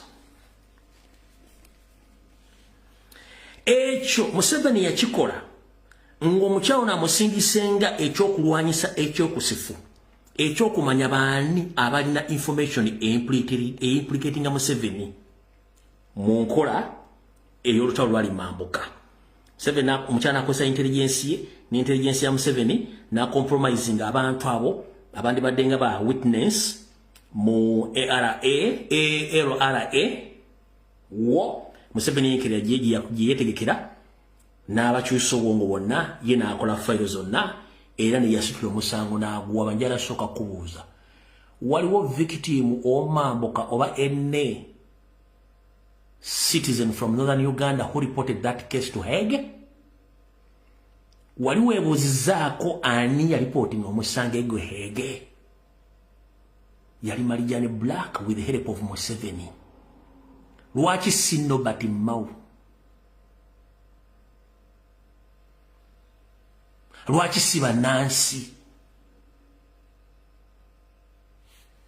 Ekyo n'akikola n'akimaliriza. Kugambia profiling buli kintu kyonna ng'akikola nga Museveni bw'akyagala n'alongoosa erinnya lya Nyandeso Ferry n'alaga nti taliimu wano watu wonna mu kintu ekyo kyonna kyonna. Case was closed. Investigation is bandi badde bakola ku Museveni. Case ne bagiclosinga ku musango gwa Koni. Bwamala closinga case files yatwala mu Hague. Museveni abanga ali cleared. Omusango ne gutandika okutambula nga ne Koni gubawozesa taliyo n'okutuuka olwaleero. Yoyo mukyala Marijane Black. Bwamala awo okola ogwo waliwo balooya abali betegefu okuwaabira Museveni mu International Criminal Court nga balooya bano bava mu maserengeta ga Uganda. Balooya bano baali bagenda kuwaabira Museveni mu International Criminal Court ku masaka eyali mu Bwakabaka bwa Rwenzururu. Uli onyiige bano baali bavuddeyo nga bagenda kuwaabira Museveni mu International Criminal Court nga nejjero eroro kwali na Museveni. Kiki ekyatuukawo ku musango ogwo bulijjo mumanyi lwaki gwagaana? Gwenjogerako gwe guno wano. Nze nkuwa information ne nkuwerako n'obujulizi.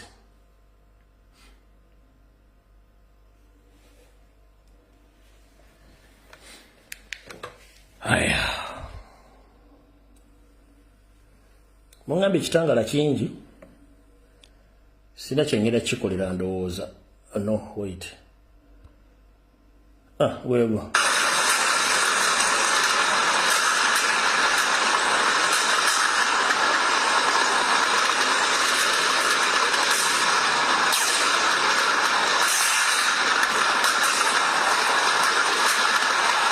The moment when the barrel of gunfire went silent and smoke billowed from the palace marked the end of a protracted negotiation between the Omusinga of Rwenzururu, Charles Wesley Mumbere, and the army.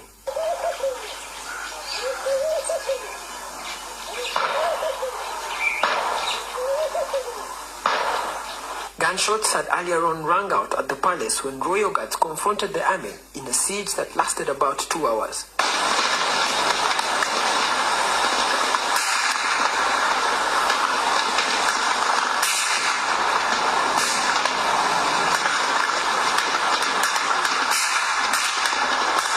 now we are at the Musinga's Palace, and as you can hear, there are many loud gunshots that are going on back there. And we are taking cover right here, which is just 200 meters away from the gunfire.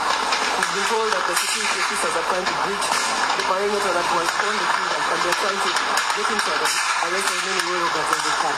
NTV has learned that Mumbere had been given an ultimatum of up to 9 a.m. to surrender his royal guards, a request he turned down.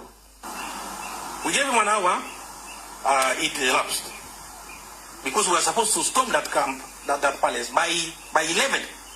So we again, the president again called, gave him 2 more hours. But please, sort this out. Now that one, we sent everybody here, his people he wanted, to talk to him that let these people surrender. But we realized that I think he was under siege by his own people. These people he called these guards and so forth. So we had no option after that. We had to storm the palace and get these terrorists. And that is what we did. At least 4 politicians visited the seat of the kingdom and later returned saying there was a problem of communication between government and the Obusinga. NTV has ascertained that 46 people were killed in the attack and 139 arrested. 2 soldiers were also injured in this attack. Raymond Mujini.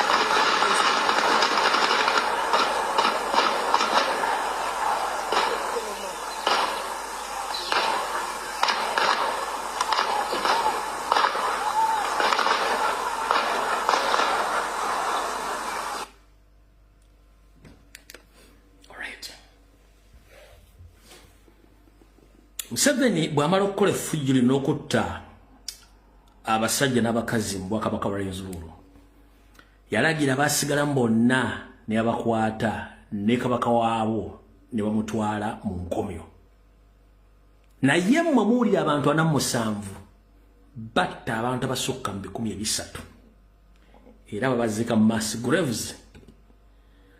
Bamakinga sure kino nkiddamu bamakinga sure nti mu Bwakabaka bwa Rwenzururu Kasese omuntu yenna eyayina recording ekifaananyi kyonna nga yakikuba still photo video ng'agirina bamufeffetta bonna ne babakwata.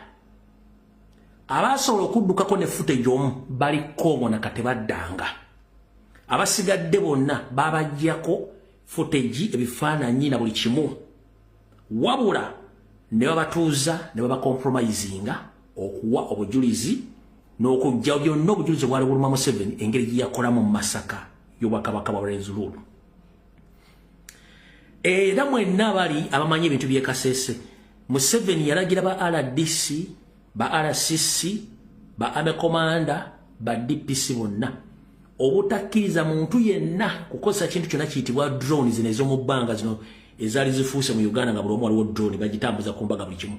Toba muntu yenna akwata drone n'agyebungiriza mu Bwakabaka bwa Rwenzururu okulaba ekifaayo na buli kimu ekyatuukawo. In fact, yateekawo n'etteeka titakkiriza kintu kyonna kiyitibwa drone kyonna kwetu kubanga bannamawulire aba international medias bali basobola okusindika drone okufuna footage oyo n'akiganda kyonna. Kyobula ne kati temusobola kufuna update efa mu Bwakabaka bwa Rwenzururu. Kati kye yakola n'asooka akwata bonna n'abateeka mu kkomera n'abanyigiriza mpaka ne bakkiriza nti be baakola ensobi. N'akwata n'owekitiibwa Charles Wesley Mumbere n'amunyigiriza mpaka lwe yakkiriza nti yakola ensobi. N'afuna konsenti zaabwe bonna n'aziwa Marijani Black.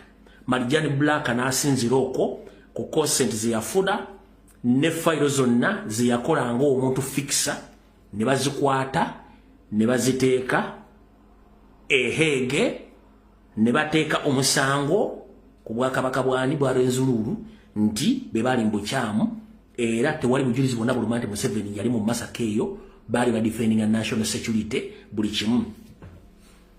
Era n'ateekawo ku betuyita ba court clerks bonna mu eyo Hague court n'abalala ba spy network ku system ye nga ye.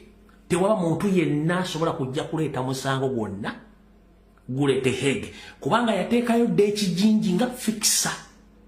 Yensonga lwaki bonna abali bagezezzaako otwalayo musango baakomanga ku kisaawe Entebbe ale baatuukanga Netherlands nga tewali fayiro esobola kuyingira Hague kubanga Marijani Black the fixer Black Widow yali amaze otteekayo ekibulooka on behalf of Museveni. Yensonga lwaki abantu b'Oluzungu baafa bwe batyo nga buli kimu Marijani Black amaze okifixi nga buli kimu kyonna ne kikomaawo.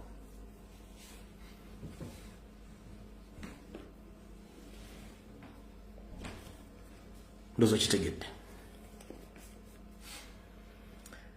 Ekyo nga mmaze kitegeera nakati bakyanoonya baani abasingaza real information about the massacre of Kasese kubanga Museveni akyayagala intelligence okulaba tebayo muntu n'omu asobola kuva mu Bwakabaka bwa Rwenzururu ng'agenda kwolekera Hague kuwayo kintu kyonna olwo omukyala ateekayo buli kimu. Nabulokinga byonna buli kimu n'akibulokinga n'abanga tewali access ekola ki etuukayo. Ompulira bulungi nnyo buli yakwata ekifaananyi akatambi konna munnamawulire abasobola okufuna information badduka badda Congo gye baddeeyo era ne bateekawo etteeka teri muntu yenna agenda saka mawulire gakwatagana ku Bwakabaka bwa Rwenzururu up to now. Ekyo Marijani Black fixer n'akikola ne kiggwa. Museveni bw'amala okulanga omukazi ono amukoledde omulimu mulungi nnyo ensimbi n'ayiwa mpitirivu n'ayiwa ssente empya n'enkadde omukyala n'asavuwalinga nga ssente afunye empya n'enkadde yalina genda maaso kufuuka Black Widow eri Nabbubi gyemba nnyonnyodde eri mbibira bya mabirike Brazil n'afuuka Black nga tayagala muntu yenna akwata gavumenti ya Museveni wadde okujoogerako ekintu. Tugenze mu maaso bw'amala okukola emirimu egyo ng'agifikisinze bulungi kyobula Museveni abadde solilakitant ng'akimanyi tewali muntu asobola mukwatako globally. He was solilakitant ng'akimanyi the Black Widow fixer Marijani Black so gyali.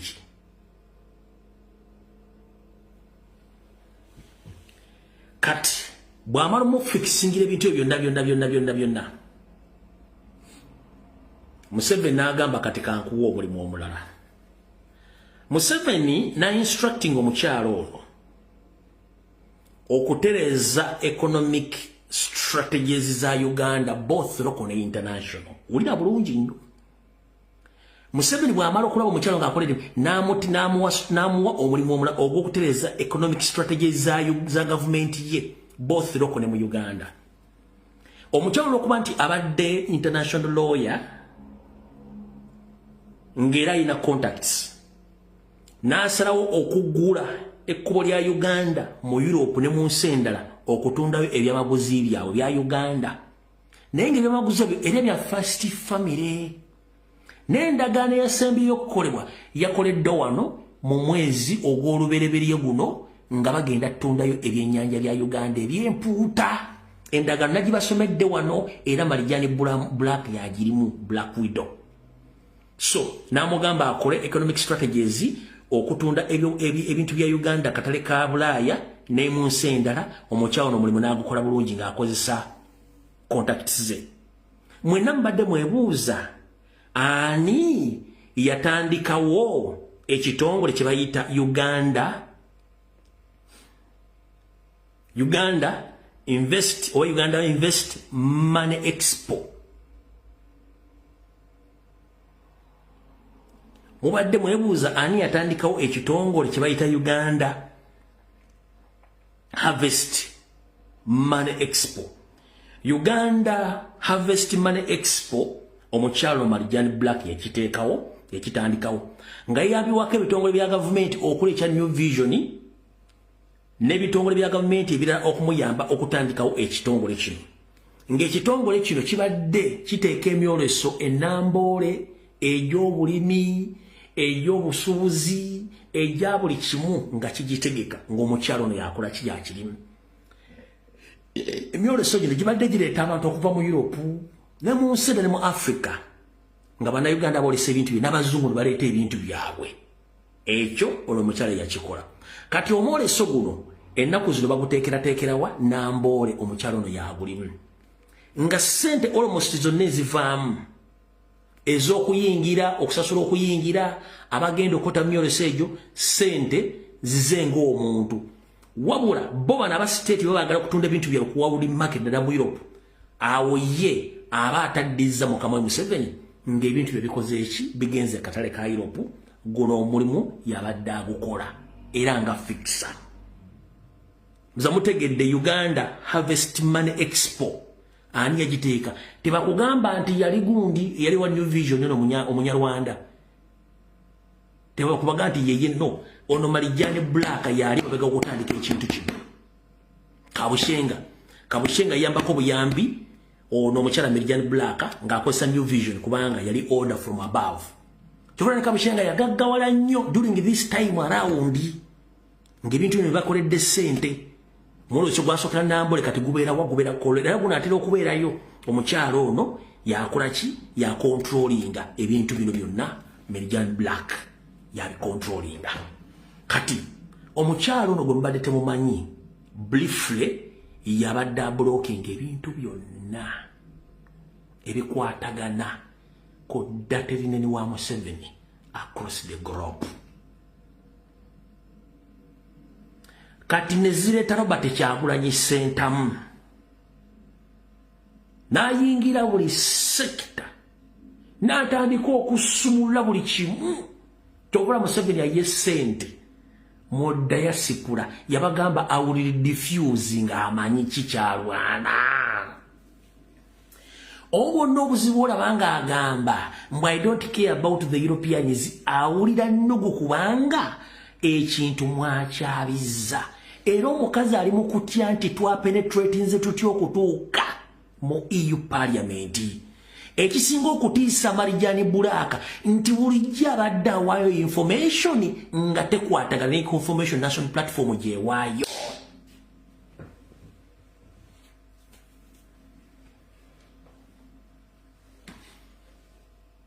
EU eina information indira bweji comparing ne Marijani Black they are totally different information that means yali akola backing nga backing am 7 but real evidence ekola chi weri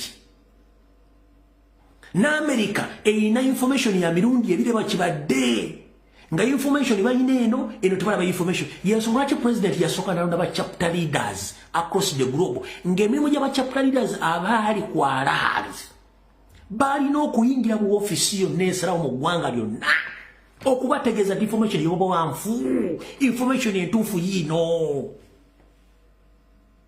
gwe gwali omugaso gwa ba chapter leaders across the globe Museveni alyo kavuga bali nabagula nabamala bwa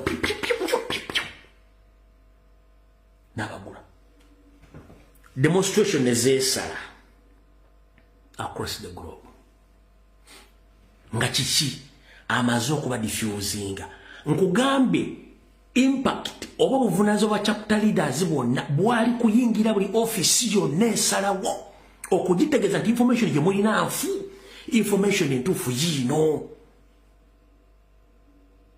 kati Europe yamaze nefuna information entuufu oludho bade balina ibalaba ne Museveni ayita omuntu terrorist kati ate muzungu tayera kula kigambo kye bayita terrorist era mu denero bwe yayita obakabakala nti bali ba terrorist kyokula Museveni era bwe yagambye nti oagambe oliemu agambe nti Kyagulanyi byayogera bigenda mugwiswako omusango waki ogwokulya mu nsi y'olukwe oba ogwa treason kubanga tebabede shocked information eri Hege kati sawa zino eyawukana Marijani Black information yagenze mu EU Parliament eyawukana Marijani Black Hege eri mu International Criminal Court batandika okufuna information ng'eyawukana ne kujeba kyekyatwalanga mawu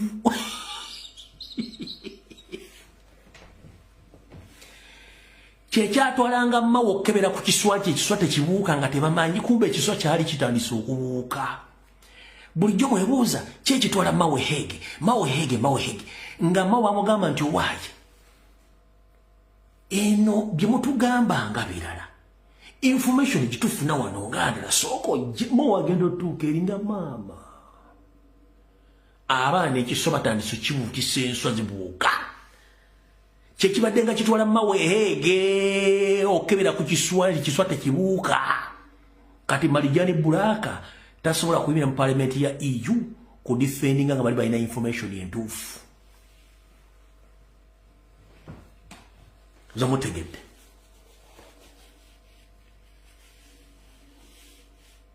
Kati y'omukyala gomba temanyi. Ate ono just tumutegedde nti ali mu EU wano. Museveni alina abantu ekikulu ekyo bangi. Bangi. Yensonga lwaki mbagambye accountability y'olumukinana teriiwo. Marijani Bulaka yagifixinga. Assassination zonna ziri mu Uganda temufunangako information oba postmortem z'abantu abo fixa waali. The 1994 genocide fixa waali. The Congo genocide okujjako mu Butu n'ebyagenda the fixa waali. M20 films anje badde kolanga the fixa waali tebanyega. South Sudan nga defendinga. Wane Tanzania kalwa kabadde ne batta abantu fixa nga ayingirawo in the districts nga temumanyi nga fixinga buli kimu. Nezireta mitembo atayagala kumanya n'ayawuluza oluwombo lwonna n'aluyiwa wali.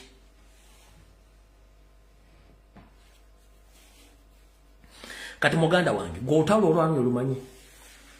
Comrade, osiba ku TikTok ng'otokomoka omugambo. Bwe lutalo obadde olwana. Naye obadde olwana nga president yalwana directly, indirectly. President natuuka n'okuva okutuma nti atuma gundi n'atandika okwerumbira yekka. If you can recall, President yatandikira okutambula nga atambula. N'atuuka okutambula Amerika yonna nga talina muntu gw'ategeeza nti nyingidde Amerika. N'ayingira Bungereza nga talina kugamba nti nyingidde Bungereza. Nga abantu bonna atandise okutegeera.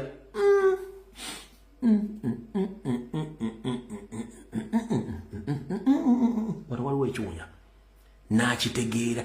Kyenava mbaga nti tuli mu revolution tetuli mu politics.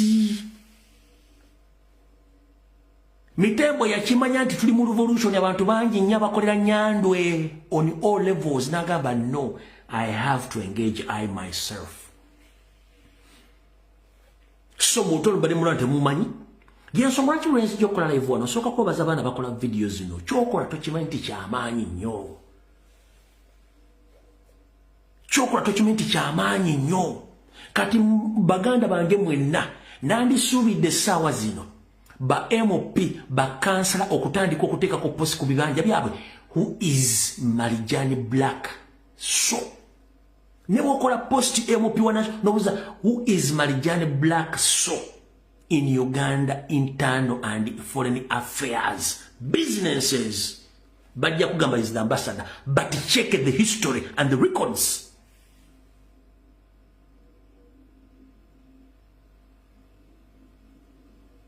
Ekinyiza Museveni akimanyi nti omuswagu gyeyo ono abadde muziziko gw'amaanyi nnyo.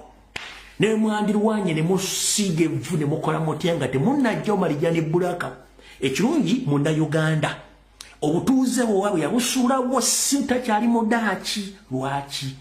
Yafuna sente nnyingi nnyo ng'ate omuzungu akubuuza income ne expenditure obugagga obugyewa nga tosobola kwanukula. N'agamba akansigala eno saagala kunningiza.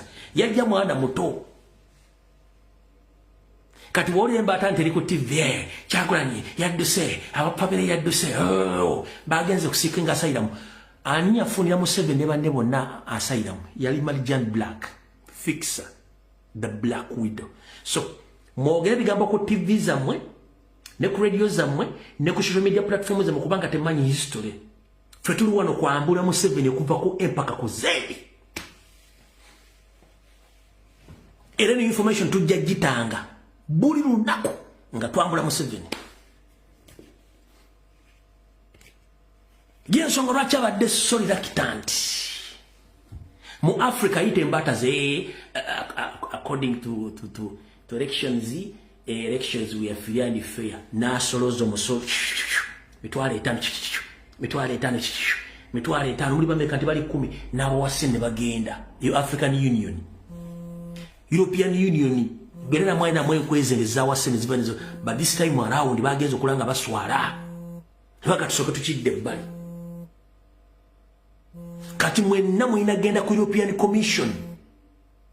Commission kati yeine ekintu kino kiriko kikola decision era yonna action decision egenda okuliwa ku 7 erina kuva mu European Commission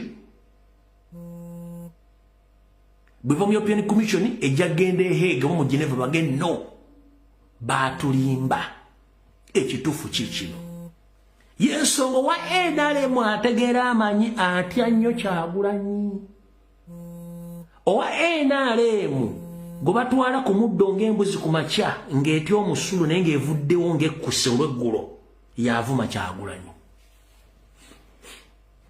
nkakuddiremu owa NRM amanyi ga Kyagulanyi wabatuusizza tayogera asirika kasajja nno katuli bubi meeting after meeting kati bana bajja ku social media kabere simanyi Emmanuel Dombo simanyi bana ku CBS they don't know bafu tibamanyi tebali munda omusajja bali munga ntunuka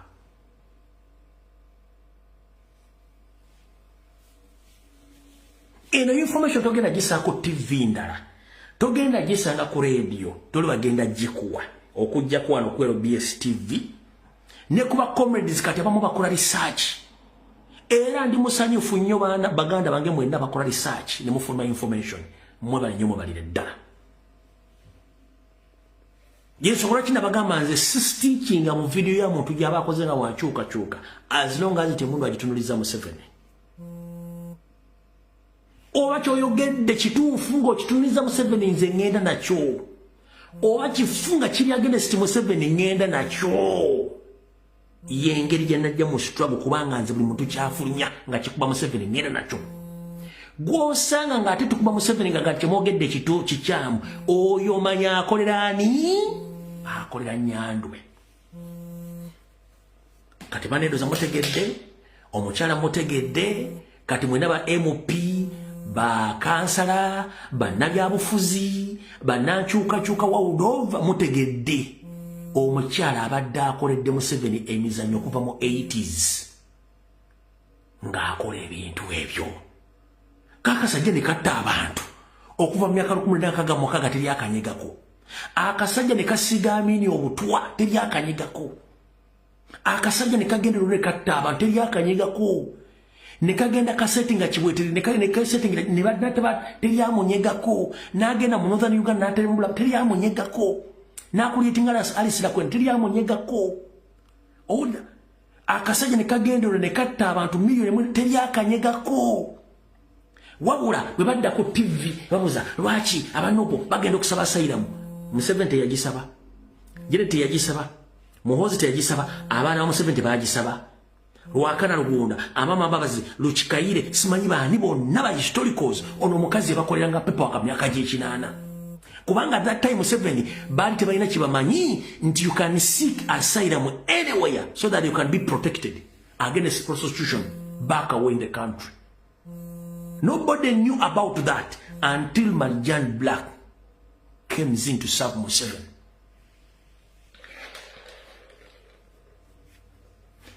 Ndozo mulamuza omulimu Kyagulanyi gwakoze kibadde kizibu nnyo okuyuza Museveni. Kati buli akola video ngenda basaba omukyalo tumwenna okutuuka ku Mande. Olwalwa mukaaga musulenga mu postinze. Abakola video muzikole ore Sunday musulenga mukole ekintu kyekimu ku social media platform za mwezona omukyalo nagenda kulwako wanywa amazzi era mugenda kuulira nti takyalabikirako wantu wonna ne ku embassy mwe n'abantu abali Brussels abasobola okugenda okwekalakasa ku embassy ya Uganda, please do it. Information mugifunye ate mu ddoboozi lye ng'akonfaminga bye yakolanga. Greediness eyamulesawo citizenship ye n'asalawo abeesinge mu Uganda kubanga itasobola ku accountingira ku ssente z'afunye mu Uganda nga Museveni azimuwadde. After fixing all Museveni's problems, she's fucking rich.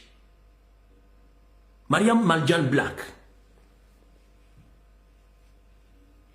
This message goes to you direct. Currently, you are Ugandan. You denounce your Dutch citizenship due to the fact you have been serving Museveni all along. Separately, nobody knew about it. But as time goes on, now the information is out. We know who the hell are you. Your mother, you a lawyer. You know all the crimes Museveni has committed in Eastern Central Africa, but in Uganda in particular. Museveni has killed millions of Ugandans. You have been protecting him, consuming blood money, because you have been backing the blood sucker. Imagine you have children as you have grandchildren. Many Ugandans have been killed, but you've been quiet, eating money, enjoying life. But many people have lost their life in Uganda because we're enjoying life, defending Museveni. It is high time to abandon Museveni, because if the world turns against you, you will be among the people who are going to be prosecuted in the International Criminal Court, because records are there. Marjan Black, whenever you are, I'm known as Lumbuye Fred, a Ugandan national based here in Turkey, a freedom fighter. I'm informing you with immediate effect, abandon Museveni and repent with immediate effect. Fail to do so, you are going to be among the people who are going to be prosecuted in the crimes of humanity, because you have been backing the terrorists who had terrorized East and Central Africa. The man had killed people in Somalia. The man had killed people in Kenya. The man had killed people in Tanzania, Burundi, Rwanda, Congo, as well in South Sudan. Millions in Uganda are missing, but seated in Brussels, enjoying the taxpayers' money, enjoying the blood money. Ugandans are suffering. The man is killing people. You are quiet.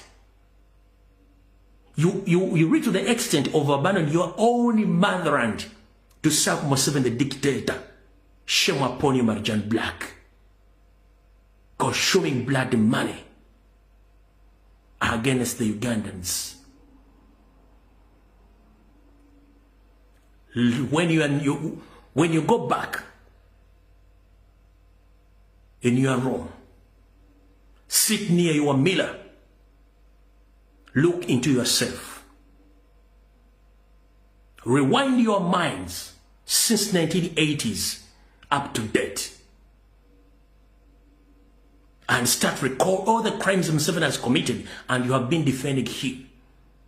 You think the families of those people Museveni killed, where are they right now? You know it clear that Museveni is not a Ugandan. It's his own record, but you are quiet, enjoying money, defending him and his family. You think Ugandans are stupid? Because they had no information about you. You have been working silently. Nobody knew about you. Right now the information is out. We are going to expose you. And as I speak right now, your life is in danger. Because you too, you might end up in Hague, where you have been filing files defending Museveni, but indigenous Ugandans all over the world are suffering because of you. If it wasn't you, Museveni had been already arrested and taken to jail, where he's supposed to be. Museveni is not a human being. You can't kill innocent Ugandans who served you. But you are enjoying money. You are enjoying the blood money at your age. Please abandon the man before it's too late, because we are going to expose you.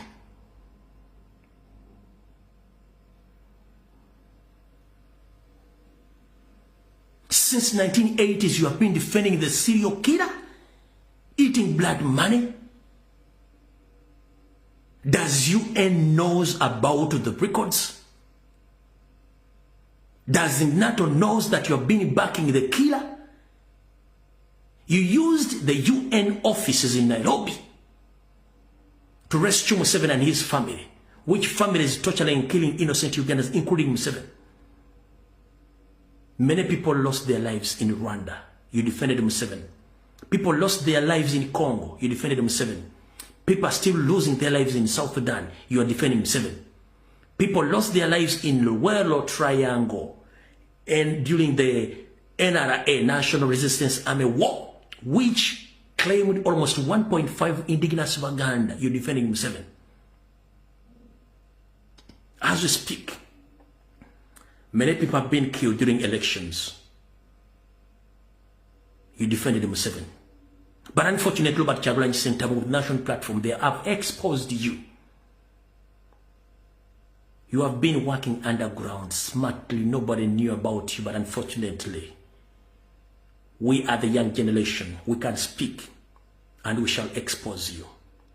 I'm calling upon all Ugandans in diaspora, especially in European Union. Please, you should organize a huge demonstration demanding that Marjan Black must be sent back in Uganda and she must face the courts of law by defending the criminal regime in Uganda, which has claimed millions of lives in Uganda. Unfortunately, that lady doesn't know. She knows that Museveni is not a Ugandan. He had ruled Uganda for 40 years, killing innocent Uganda, but she was quiet, defending him.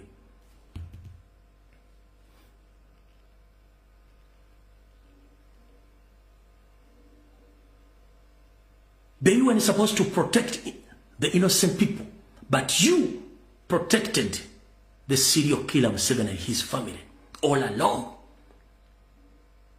enjoying the taxpayers' money.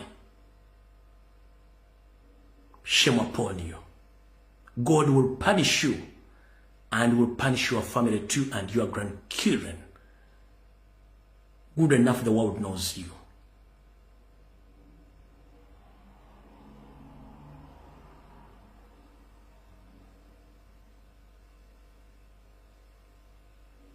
You can't even imagine, as we speak right now, there are so many Ugandans who have scattered all over the world seeking for asylum or seeking for refugee due to the political instabilities in the country, but you're quiet.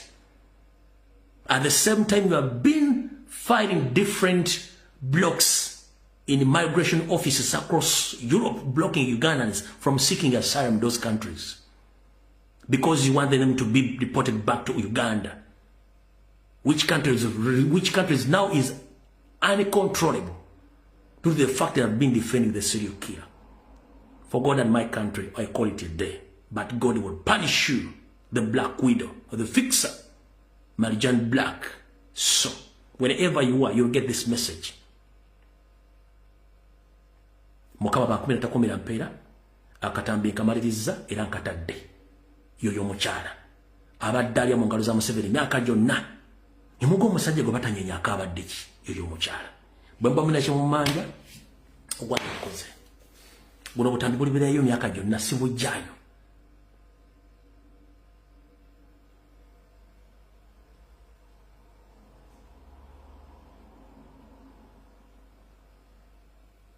Mukama bakuumire.